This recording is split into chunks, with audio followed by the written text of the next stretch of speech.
100 years ago, a new theory about human nature was put forward by Sigmund Freud. He had discovered, he said, primitive sexual and aggressive forces hidden deep inside the minds of all human beings. Forces which, if not controlled, led individuals and societies to chaos and destruction. This series is about how those in power have used Freud's theories to try and control the dangerous crowd in an age of mass democracy.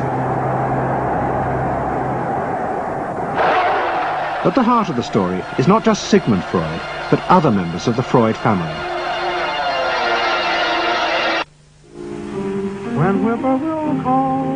This episode is about Freud's American nephew, Edward Bernays. Bernays is almost completely unknown today, but his influence on the 20th century was nearly as great as his uncle's. Because Bernays was the first person to take Freud's ideas about human beings and use them to manipulate the masses.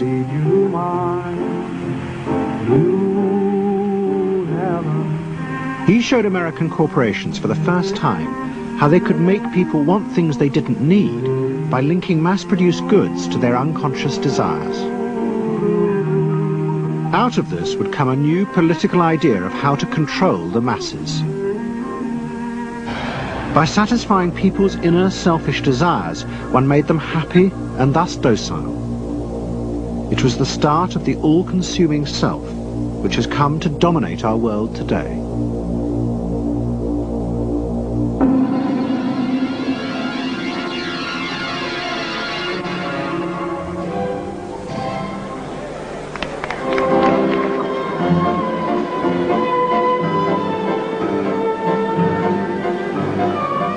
Freud's ideas about how the human mind works have now become an accepted part of society, as have psychoanalysts. Every year, the psychotherapist's ball is held in a grand palace in Vienna. This is the psychotherapy ball. Psychotherapists come, some advanced patients come, or former patients come, and many other people, friends, but also people from the Viennese society who like to go to a nice, elegant, comfortable ball.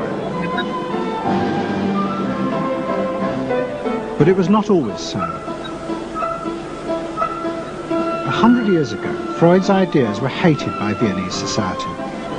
At that time, Vienna was the center of a vast empire ruling Central Europe.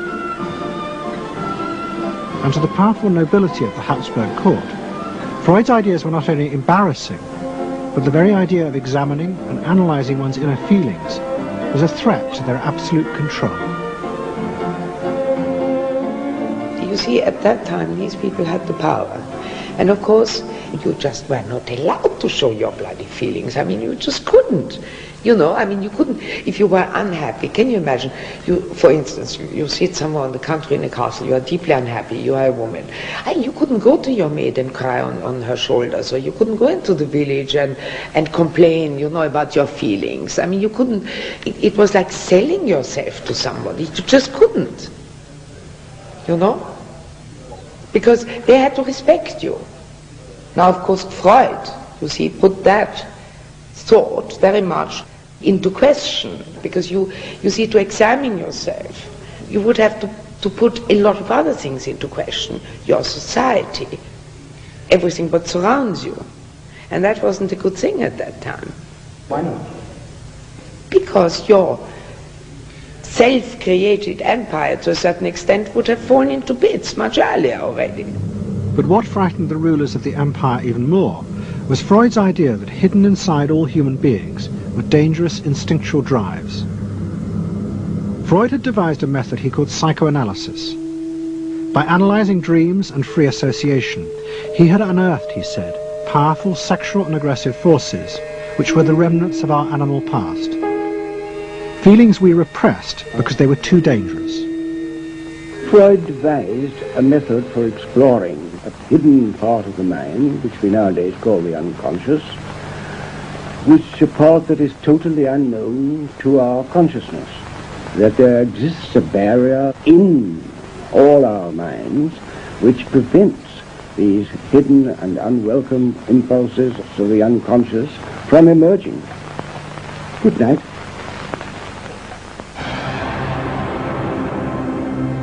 In 1914, the Austro-Hungarian Empire led Europe into war. As the horror mounted, Freud saw it as terrible evidence of the truth of his findings. The saddest thing, he wrote, is that this is exactly the way we should have expected people to behave, from our knowledge of psychoanalysis. Governments had unleashed the primitive forces in human beings, and no one seemed to know how to stop them.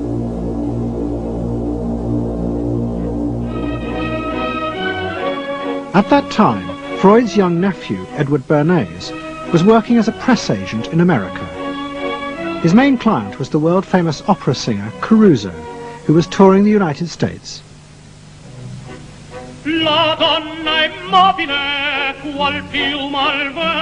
Bernays' parents had emigrated to America 20 years before, but he kept in touch with his uncle and joined him for holidays in the Alps. But Bernays was now about to return to Europe for a very different reason. On the night that Caruso opened in Toledo, Ohio, America announced it was entering the war against Germany and Austria. As a part of the war effort, the US government set up a Committee on Public Information, and Bernays was employed to promote America's war aims in the press. The President, Woodrow Wilson, had announced that the United States would fight not to restore the old empires, but to bring democracy to all of Europe. Bernays proved extremely skillful in promoting this idea, both at home and abroad. And at the end of the war, he was asked to accompany the President to the Paris Peace Conference. Then, to my surprise, they asked me to go over with Woodrow Wilson to the peace conference. And at the age of 26, I was in Paris for the entire time of the peace conference that was held in the suburb of Paris, and we worked to make the world safe for democracy. That was a big slogan. Wilson's reception in Paris astounded Bernays and the other American propagandists. Their propaganda had portrayed Wilson as a liberator of the people, a man who would create a new world in which the individual would be free. They had made him a hero of the masses. And as he watched the crowds surge around Wilson, Bernays began to wonder whether it would be possible to do the same type of mass persuasion, but in peacetime. When I came back to the United States, I decided that if you could use propaganda for war, you could certainly use it for peace. And propaganda got to be a bad word because of the Germans using it.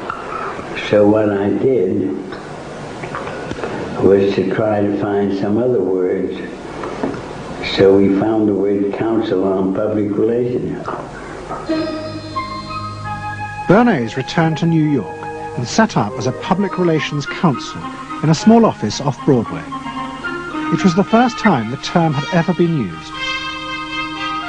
Since the end of the 19th century, America had become a mass industrial society, with millions clustered together in the cities. Bernays was determined to find a way to manage and alter the way these new crowds thought and felt.